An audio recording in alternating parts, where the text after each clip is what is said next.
Thanks for having me today. I'm excited to be here and present on emotional intelligence and leadership resiliency.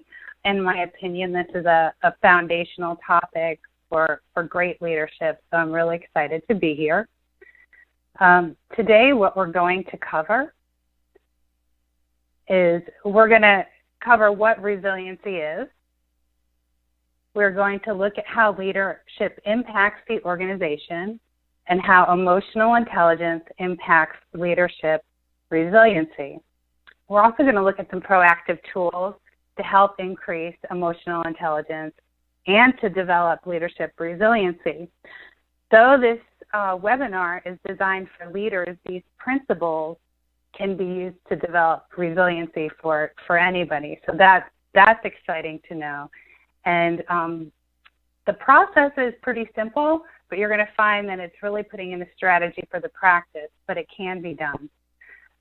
So a little bit about me. You got to hear my bio. So what I will tell you is I absolutely love this work. I'm very passionate about this work, and I consider myself a lifelong learner. So I'm always adding to and trying to integrate different schools of thought and different lenses. So I'm going to present some of that today, and I'm excited to do so. So let's get into what resiliency is. Resiliency is the process of adapting well in the face of adversity, trauma, tragedy, threats, or even significant sources of stress, such as family and relationship problems, serious health problems, or workplace and financial stressors. It means bouncing back from difficult experiences. And as a pre-frame, what I would like all of you to think about as we're going through this material, so you can kind of take a look and gauge resiliency in your own life, in your own work, and in your own leadership, is think of an area in your life where resiliency is really easy. And as we're going through the material, kind of look, are you doing these things? Are you taking those steps? And think of an area in your life where resiliency feels a little more difficult to obtain. And take a look at these steps and take a look at this process and ask yourself, is there something I can add? Is there something that I can integrate into what I'm doing so I can build resiliency in that area of my life as well? So let's look at the positives of resilient leaders. They model resiliency for the organization and the department. So what we want to think about here is behavioral contagion and also emotional contagion. What leaders do is contagious. People will model the behavior. They'll also move into those emotions that they see being expressed in the organization, and that definitely impacts performance. So the tone, the leader really sets the tone of what's going to happen with the behavior and the attitudes in the organization. Positive of resilient leaders is they learn, they grow, and they get better at leading. They acknowledge this is an art, this is a process that they are going through, and they embrace the challenges when things happen, which they always will. And they take responsibility and find solutions. They put themselves in the game and they show up. They reach out and they strengthen members and networks. So they don't keep it alone. They're not afraid to be vulnerable. And they reach out and they ask for help. They also acknowledge this is a time to tap into creativity. Ambiguity is a time to tap into creativity. And in a lot of situations, creativity is needed to move through a situation. They manage their emotions, and going back again to emotional contagion. You're going to hear me reference the emotional and behavior contagion a lot through this presentation. And they create positive meaning. How are they framing the situation? Is it a problem or is it a challenge? And we're going to touch on that a lot in this presentation as well. Benefits may increase psychological and physical resiliency. Now, I say may, but the research shows that if they incorporate certain practices into their developing resiliency, they absolutely can increase their psychological and physical resiliency. And as we move forward, we're going to get into that a little more. So impacts of leaders lacking resiliency. They stop learning. Now, you may need to find new solutions in the challenge. And if you're not in the mindset of learning, it closes you off from a lot of opportunities that could find solutions. A lack of responsibility and blame. This creates fear in an organization. People freeze up in fear. They're not going to show up and support in the solutions when they're frozen. And turnover increases during this time when the leader shows blame. Critical indicators get ignored. Usually they're in a reactive state at this point. It impacts critical thinking and objectivity with information. And usually if there's blame in this, there is a self-preservation piece that goes as well. This information is going to be looked at through the leader to create consistency with self-preservation. Initiatives drain people. The relationships in the organization are going to suffer, and because the relationships have become one-sided at this point. It's going to be tapping out the resources that could be available. Successes go uncelebrated. Celebrating successes are critical. They're absolutely critical to stay influential in motivating people, getting forward, moving forward, and getting through a challenge. And once again, negativity trickles through the organization and or department. This is the behavioral contagion that we are talking about, and there's a lot of research on this. This can even impact ethical behavior in an organization, so it's pretty serious.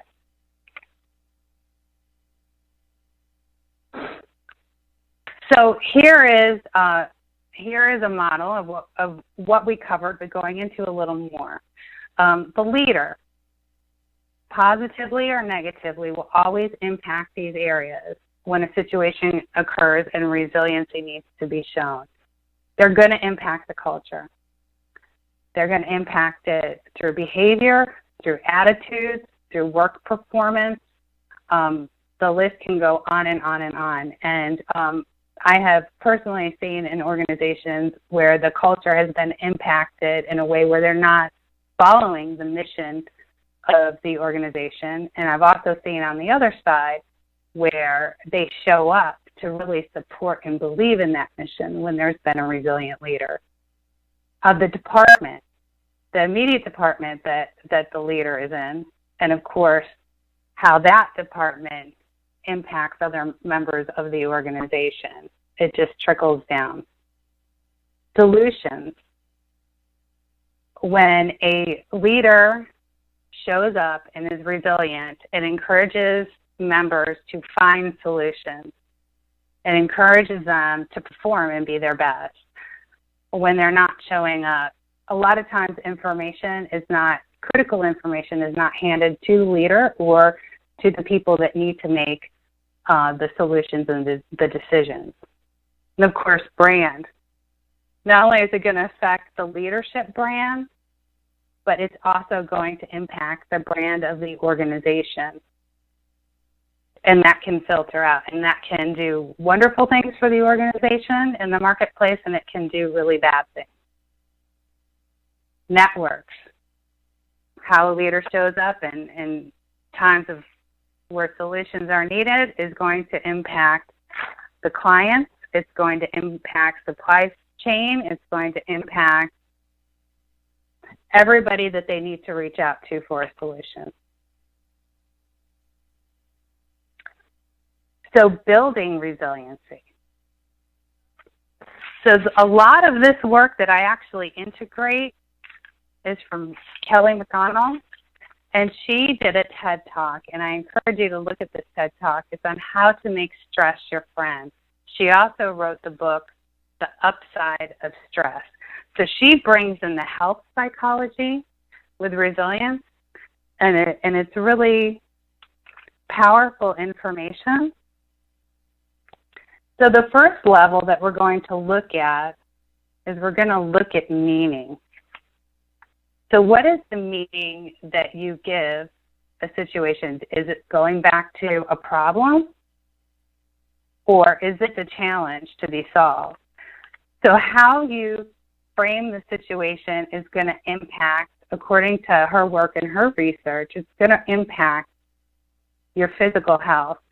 She found that how you frame stress, if you impact it in a negative way, that a 43% chance increase of dying. That doesn't happen when you frame it as a challenge. When you change, she says that when you change your mind about stress, you change your body's physical response to stress.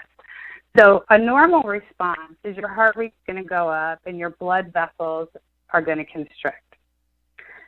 Now, what she found is when you frame stress as helpful and a challenge, that the heart rate still goes up, but the blood vessels stayed relaxed. And I bring this up because quite frequently I've heard leaders in stressful times say, I don't know if I can do this. This feels like it's going to kill me. So looking at that initial frame for the leader in self-care, how are they framing it, is really, really powerful. So not only is it going to impact the health, but then we go back to what we had discussed earlier, which is emotional contagion and emotional behavior. They're going to show up and they're going to communicate in the way that they have framed that situation. So they want to take a good look at how are they thinking about things? How are they framing things?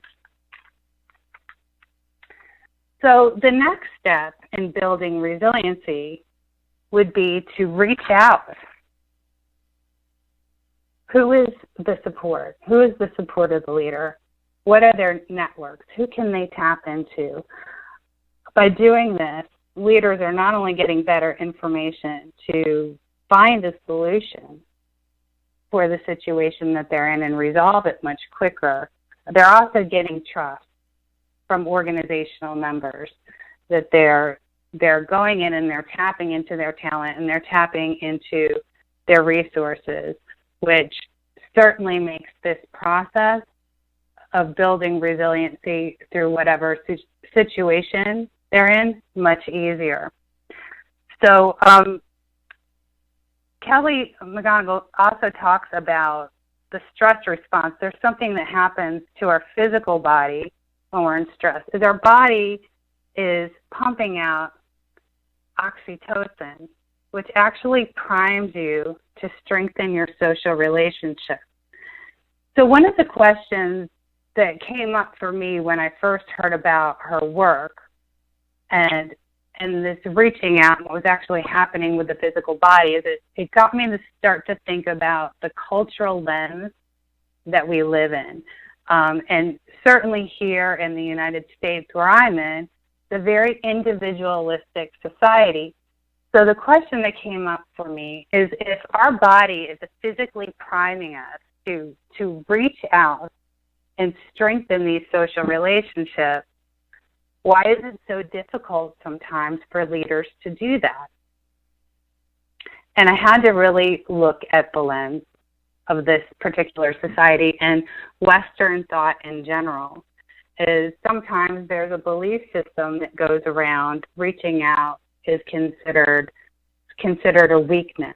Never let them see you sweat. There's all kinds of thoughts. Now, individualism, when it is balanced, brings forth creativity and innovation solutions, but when it's off balance, it can create the opposite. If there's some of these beliefs around what reaching out is. So, for those of us that may have been raised in a Western society that they kind of have these unconscious norms about what it means to reach out and connect, or what it may look like, or if it's appropriate, I think we need to challenge that a little bit, because our bodies are telling us to do something else.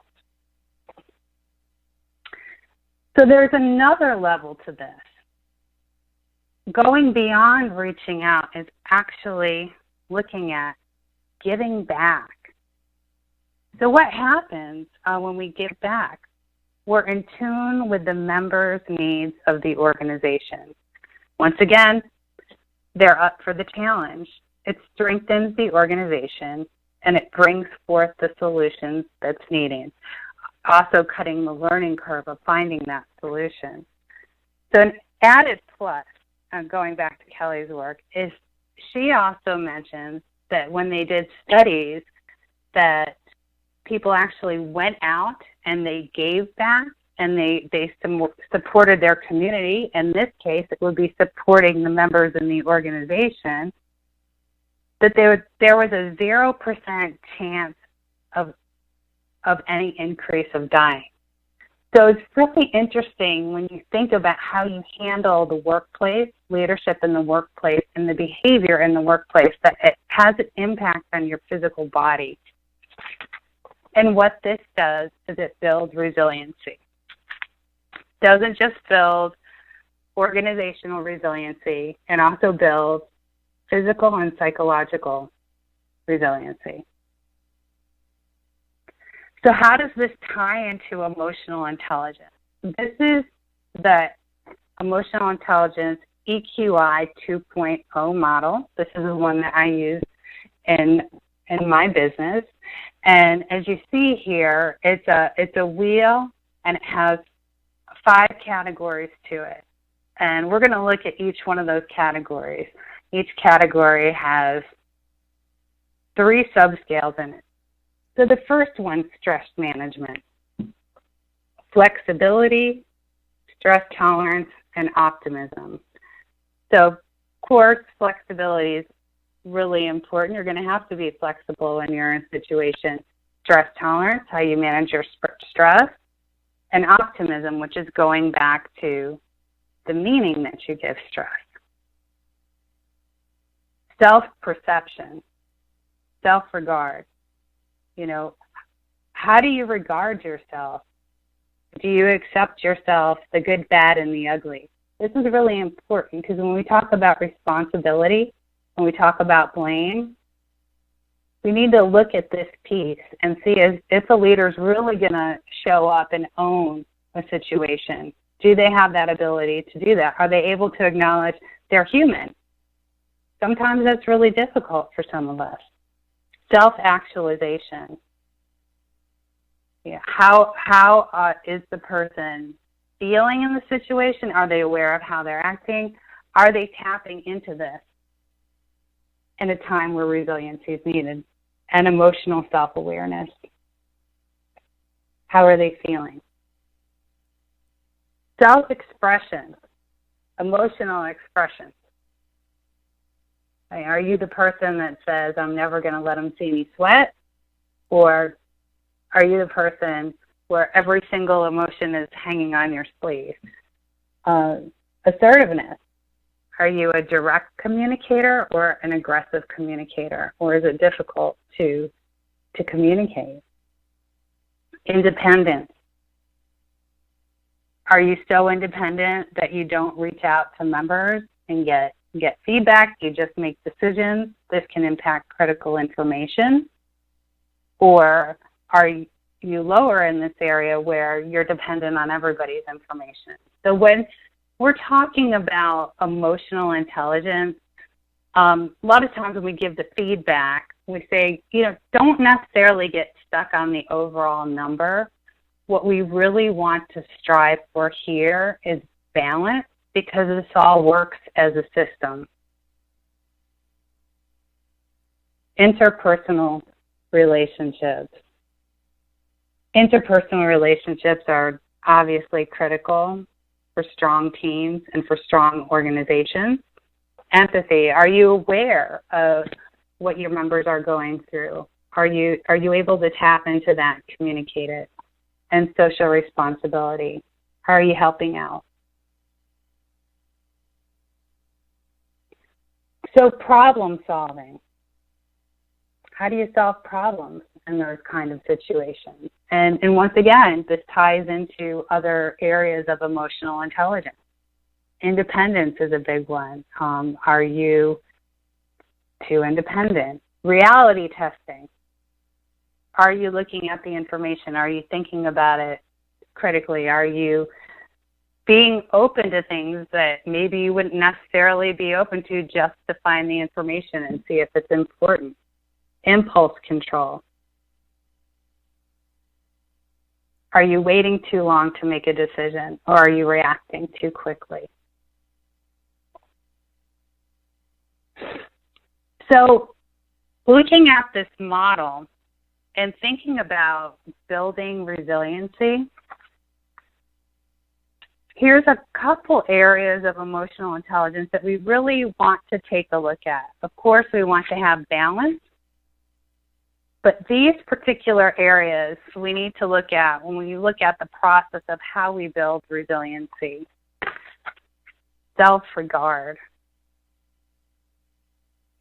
This is one of the things that comes into mind when I think of self-regard in leadership is self-care. And I think of the airplane. When the oxygen masks come down, what do they tell you first? You have the oxygen first, and to help out everybody else. So are you managing your energy? Are you taking care of yourself? Are you putting in what you need to perform? And going again, taking responsibility. Are you able to acknowledge you're human and not perfect, and that humans we're flawed by nature and we make mistakes? And are you able to accept that? That's a really big part of leadership, and being able to step up and acknowledge what needs to be acknowledged. Interpersonal relationships. We are social beings. Your organizational members are social beings. Strategy in business happens because of the human capital, the organizational members, and those relationships. And leaders influence through the way that they connect to their organizational members. So these relationships are absolutely critical and mutually satisfying. These relationships need to be mutually satisfying for an organization to be strong and for a leader to be resilient. So taking a look at that, these relationships put members at ease when they're good. And that's when you start getting information, and that's when you start getting solutions for situations. Empathy. What's interesting about empathy is because the physical body under stress is being primed for social relationships from the oxytocin, it's also a prime time to develop empathy. So it really is an opportunity for anybody who's ever had this done and feels like that's an area they could work on. This is actually a great time to work on it, is to really sit and think, what do people need now? What do organizational members need? Am I able to look at their perspective of where they are, what they're dealing with, and how to communicate that to them? Not just understand that, but actually communicate it to the members, that you know where they're at. People really, really feel connected when that's communicated. And they will put in the extra effort when things are stressful, when they know that there is that connection and that empathy there. So social relationships. So going to what we had discussed earlier, giving back. Social relationships, that it's the welfare of the members that you want to look at. And it's giving to them, knowing that you may not get anything back. That's really what social responsibility is about. And there's a really good definition for social responsibility, and I'm going to actually read it out of the EQ book because I think it's a really, really good explanation for what social responsibility is, since a lot of people might think, oh, okay, it's a fundraiser or it's a nonprofit, but it really is an area of emotional intelligence. So social responsibility comprises the desire and the ability to willingly contribute to society, your social group, and generally to the welfare of others. This component of emotional intelligence involves acting in a responsible manner, even though you might not benefit personally, doing things for and with others, accepting others, and acting in accordance with the conscious and upholding social rules. So the piece that I really like here is how it talks about all different areas, whether it's work, whether it's home, but that piece there says acting in a responsible manner, even though you might not benefit from it personally. And this certainly ties into empathy. I would think that empathy would be a precursor for this. It also is building that interpersonal relationship. And if we go back to the process of building resiliency, that it's an essential component in building resiliency, as well as building physical resiliency. So optimism is the next thing that we really want to take a look at, which is going back to the meaning. How are you framing the situation? Is it a problem? Is it a challenge? How are you framing the members in the organization, not just the situation? How are you framing the possibilities? Now, of course, reality testing is an important balancing act in this, but really looking at, are you able to look at what the situation is and know that you're going to be able to walk through it and that there's an outcome? Are you able to see the lighter side of this? This is really critical in building resiliency. So I want to talk to you a little bit about a tool that you can use that actually helps build emotional intelligence. And there's a lot of research and a lot of articles out there that you can Google. I know I've even read some interesting things in the Harvard Business Review on mindfulness and emotional intelligence, and even how this practice can change the brain. But what is mindfulness? It really is a conscious decision to be present with your attention. It's being a place of observation, not judgment. And it's emotional management. So we'll go back to the beginning of this, a conscious decision to be present with your attention.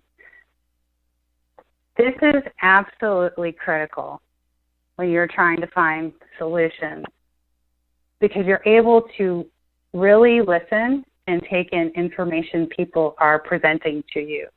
Resilient leaders take in information. They look at the information.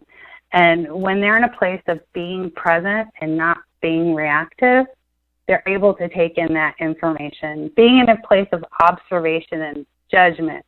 Now, I use the word judgment here. It doesn't mean that you can't be discerning.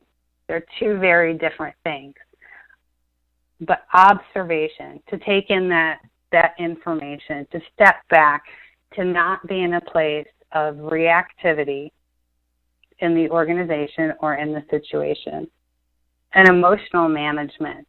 Mindfulness allows you to put that pause in there before you react on whatever the emotion is that you're experiencing at that moment. Interestingly enough, emotions, and I've heard different things on this, they last under a minute. I've heard 30 seconds, I've heard 45 seconds, that emotions, they come and go. However, when we start engaging in a conversation internally about these emotions, they can become a state, and they can last for quite a while. They can last for a few hours, they can last for a few days, they could last for weeks, months, and for some people, sadly, they can last for years. So being in that place of mindfulness and observation, when an emotion comes through, you can let it go through. You don't have to attach to it. And then you can move forward with the choice of what your behavior is, or what your next step is going to be, or your strategy is going to be, rather than reacting in the moment and having it lead towards something chaotic. And the listening, we had discussed this a little earlier, that the listening is absolutely critical. Listening to your organizational members, and this ties into those relationships. What do they need?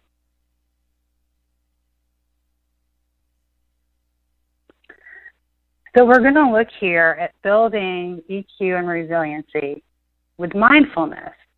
So here we're going to kind of look at the process of, being proactive. Have some kind of practice with developing a skill. Recently, I read that if somebody does 3 minutes of breathing a day, it can change their brain, and I thought that was pretty cool. So developing a practice so you know what to do before you're in a situation.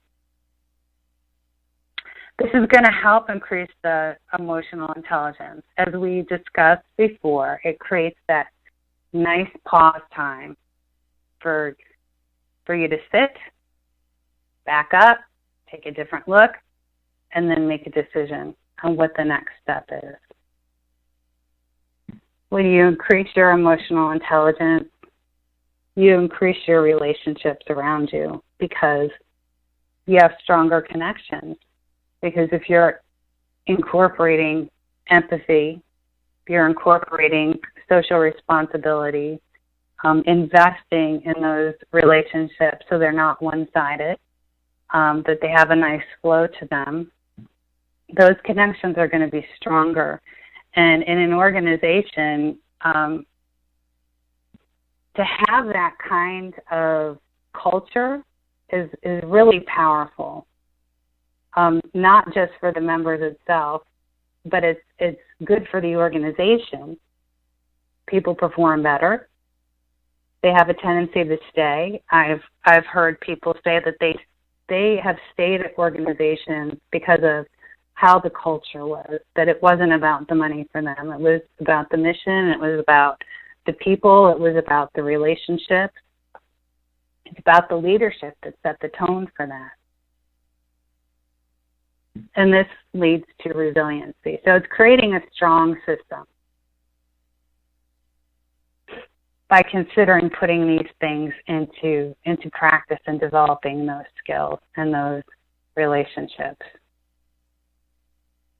So creating a plan. What tools can you incorporate? What are you using right now as a tool? Is there something here that you learned that was different? Is there something else that you have that works that supports these tools? And who is your support? What do you need to grow? Do you need to take a look at those relationships? Do you need to take a look at how you frame experiences? Do you need to take a class? Do you need to get a coach? Do you need to get a mentor? Mentors are really important. I'm a big believer that No matter how high up in leadership that you are in, you should always have at least one mentor. If you can have several mentors, that's great, because everybody's going to support you in a different way. Once again, what's your meaning? What meaning do you give to the challenges? How can you frame it different? How can you see things different? And who can you connect with? Who can you connect with now that's already in your team? Who can you connect with that may be in a different area of the business? One leader that I worked with, he actually started going around to the different departments, and he felt like that really changed his perspective, going around and just taking time every week, just talking to people and getting to know people. And he felt like that impacted his business decisions in a much better way. And who do you give to? Do you take time to do that? Do you feel like you have time to do that? Do you need to look at how that can be part of your life, part of your practice?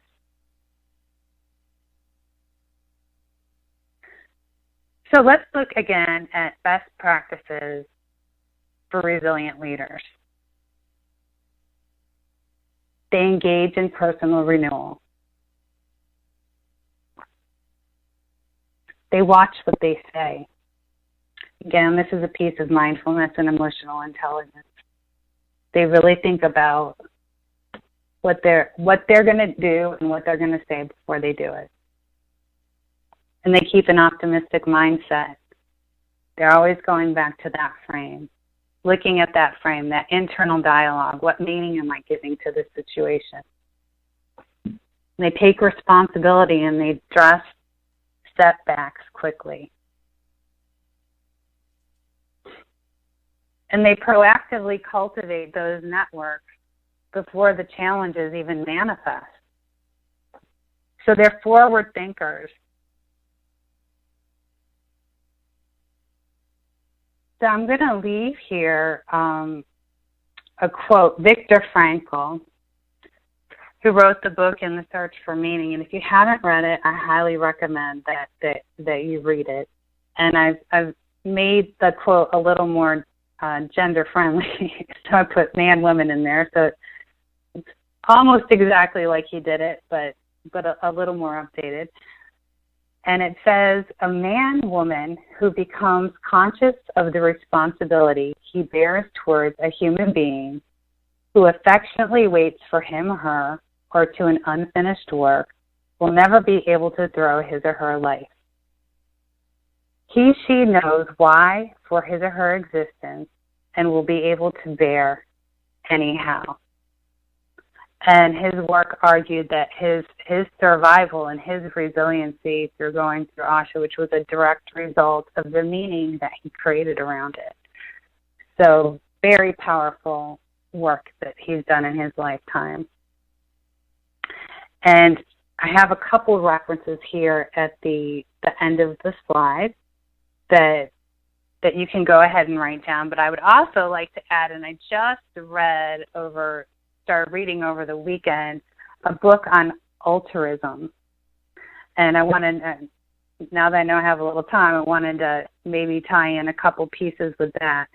And it's by Matthew Ricard, and he is a Buddhist monk, but he started out his earlier career as a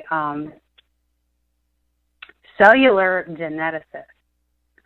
So what's interesting about his work is he integrates the science in with his perception and what he's learned through his world and his practice, as well as comparing and contrasting Western and Eastern thought. And he talks about compassion, and he was talking about compassion and how it can actually change the structure of the brain. which I thought was really interesting. And he's talking about, he talks about the different practices we engage in and how it's really compassion, which goes into the social responsibility that we were discussing earlier, is imperative for society and human beings to survive. So as I was reading this, thinking about this presentation, that this also applies towards organizations and leadership, that it's imperative that social responsibility really be looked at inside of an organization. And, is it being practiced? And how can it be moved in a way that it's integrated into the culture? So just some food for thought. So a book that I highly, highly recommend. And I want to thank you for your time. I'm going to turn it over to Holly now. Yeah, and thank you, Katie. We do appreciate that deep knowledge of how emotional intelligence impacts leadership pliancy. We have had several questions come in over the course of the webcast, and we'll get to those in the time we have left. And HCI members, if you'd still like to submit questions, please do so in that question and answer box. We had an early question come in from SR, and SR wants to know, what do you think, Katie, with leaders that think they are doing all these great things, but they have not even stepped up to the doorway? Could you repeat the question? I want to make sure that I heard it correctly. Yeah. What do you do with leaders that think they are doing all of the great things, but they haven't stepped up to the doorway? Okay, so what I hear you saying is they think they've done all these great things, but they really haven't stepped up. Did I hear that correctly? That's how I heard it. So yeah, I'll second you on that. Okay. That's a really good question, and I'll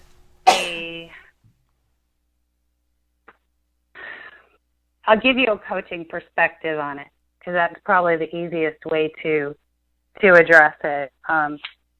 Obviously, I'm using emotional intelligence in my practice, but having a 360 done on a leader with emotional intelligence and going through the debrief and asking questions about, what do they feel about their results in these different areas in emotional intelligence, and how do they show up? What does it look like for them? Of course, we know emotional, and really, I find that leaders, when they go through this, if they feel safe with their coach, they'll talk about it. But emotional intelligence is not linear. It shows up at that point of stress. When you're having a good day, you're having a good day. It doesn't matter who you are. When you're having a bad day, it's at that point. So I would ask questions around, how do you show up at that intersection where situations hit you that are unexpected? And you can really draw out a lot of good conversation out of that. So I would say that's a good approach. That's one approach, but that's an approach that I would personally take. Good insight, Katie. We've got another question coming in from Sal. And Sal says, how does one practice being assertive in challenging situations and yet still practice resiliency and emotional intelligence? Okay, that is a good question. Of course, I'm able to dialogue with you, but the first question I would ask is, how do you define assertiveness? As we talked about relating to the scales of emotional intelligence and assertiveness, there's a difference between being direct and assertive, and there's a difference between being direct and aggressive. So if we're looking at it from the perspective of communication, it's good to always ask the question to discern the two. Is the communication that's being direct, is it inviting a dialogue or a debate? that's usually a good question to ask them. But building resiliency, being a part, having direct communication is really, really important. But putting it into that area of being assertive as opposed to being aggressive is really the variable of whether it's moving into good leadership or bad leadership. I hope that helps. Yeah, sure thing, Katie. I'm sure it did. We've got a question coming in from Sarah, and she says, what's your best coaching tip to leaders on working with a team member who is resistant to change and not resilient? That's a good question, too.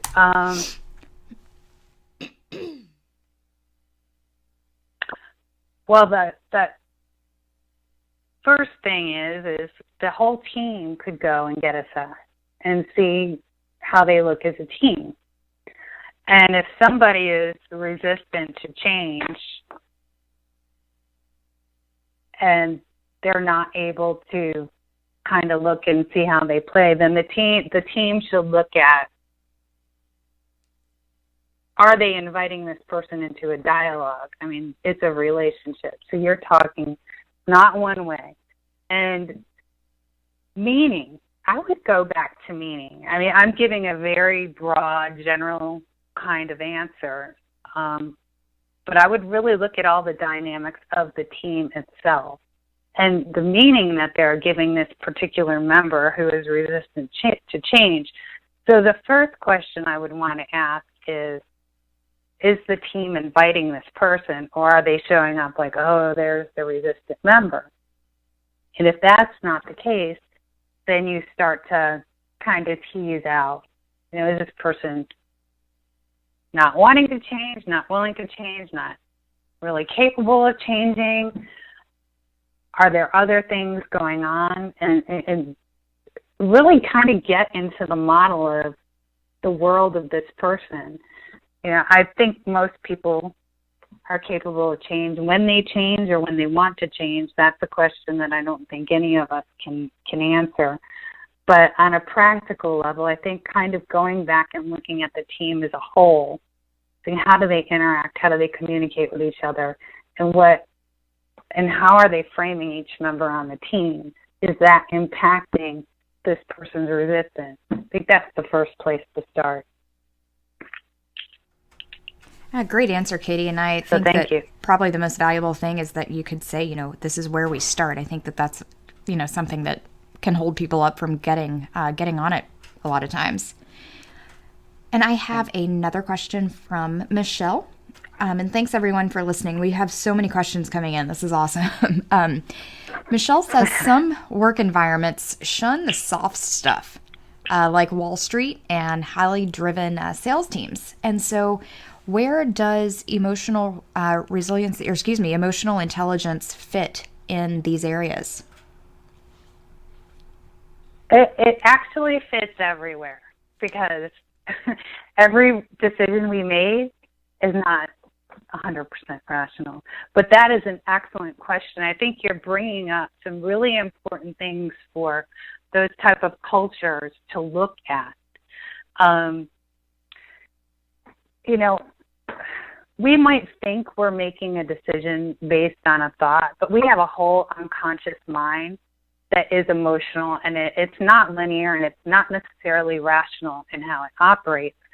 So even saying, well, I'm going to go this, I just have a feeling about it. It may not be, okay, we're touching and feeling each other and hugging each other and in the culture, but it's still being played out in decisions, and it's being expressed. As far as it being the softer skills, sometimes it's a matter of education. Once again, going back to this frame, if being kind and respectful is looked at, well, that's a soft skill.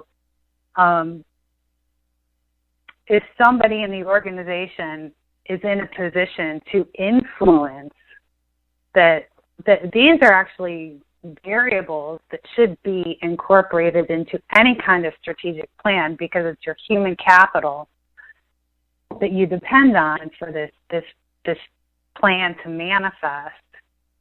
I think when there's understanding in a leader's mind, or even when there's culture changes going on, there can be huge shifts. And I've actually seen it happen. I've seen massive shifts happen with the executive teams and the C-suites by being able to kind of look at, these are variables of business, and frame it that way, rather than just looking at, oh, well, these are the strong skills or the hard skills.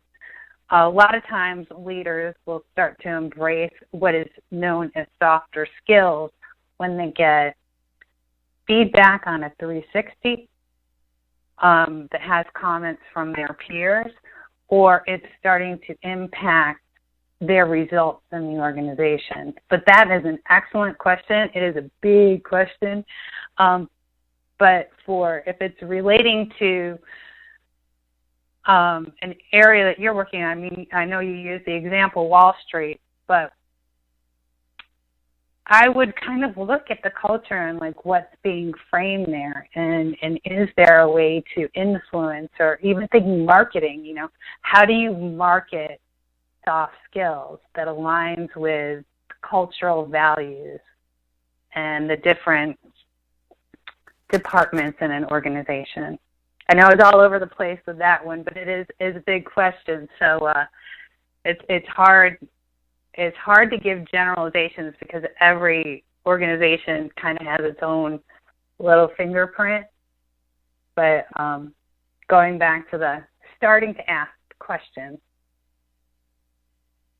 So thank you. Thank you, Katie. And I think something that also falls into every organization is some degree of ethics. And that will take us into a question from Mariana. And she wants to know, where do ethics factor into the model? That's a really good question. And on my part, it may just be assumed that resiliency has ethics involved in it, and I apologize if I made that assumption, but good leadership always has ethics in there. And when we're talking about the model and the processes that we just went through and ethics, to have genuine connections with people, build those interpersonal relationships, which resiliency is dependent on, and even the social responsibility, doing something and not expecting anything in return, just doing it because it's the right thing and what people need. Ethics are very much built into that. You're going to find the lack of ethics a lot of times with a lack of resiliency. Not always. I'll say just some people just don't have the skills or the understanding or emotional management, not necessarily that they have bad ethics or principles. But you're going to find that when somebody has really good leadership and they're using that process of building resiliency through those relationships and those networks, you're going to find ethics are followed. All right, great. And I love questions that kind of take it a step further. So I will move on to a question from Trina. And she says that her leadership team underwent EI and resiliency assessment and training. But she says, how can we get them to put the techniques into the daily practice? That's a really good question. I'm a firm believer. I love training. I'm a trainer. But I'm a firm believer that if you want to change behavior, you need to have other supports in there. Of course, as a coach, behavioral changes, creating that accountability. But if you want to integrate that into your team and your culture, I would encourage you to have a conversation that the team sit down and decide how to integrate that, how to bring that into practice. There's just simple things and agreements that you can have when the team gets together about, active listening or appreciative inquiry to continue building this resiliency and building emotional intelligence. So I would invite collective participation of your team to be involved in that, and some agreement of how do you integrate this? You've gone through the training, so how do we implement that? Or even the leader of the team. Some agreement there. So I hope that helps. Yeah, and I think that'll be a really good note to wrap things up for today on. So guys, thank you so much for joining us today. Please feel free and continue discussing this topic on Twitter using the hashtag HCIChat. And we'll give one more thank you to Katie as well as everyone at MHS for making today's webcast possible. And one more thank you as well to all of our HCI members who take some time to spend with us during our webcast. We appreciate you being here. And don't forget to take a look at those upcoming HCI events. We do look forward to seeing everyone participate in another HCI learning opportunity very soon, and have a great day.